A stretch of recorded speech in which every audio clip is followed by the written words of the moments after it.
राज्यपाल रमण डेका आज महालेखाकार मुख्यालय में अंकेषण परीक्षा सप्ताह के करीन उद्घाटन किहिन की बजट में सबले ज्यादा होते अंकेषण के महत्व। लेखा परीक्षा सप्ताह आज से शुरू हो गए है।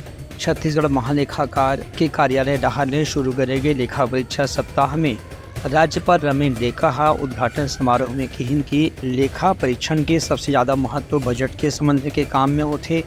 एवं कोई भी प्रकार की गड़बड़ी यदि होते तो लेखा परीक्षण में तत्काल निगरानी करे जा सकते है।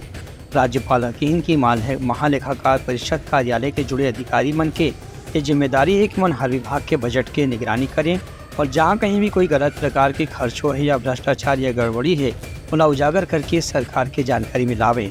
एक स्थिति लेखा परीक्षा सप्ताह के आयोजन करे गए है। ब्यूरो रिपोर्ट उत्तलंघा न्यूज़।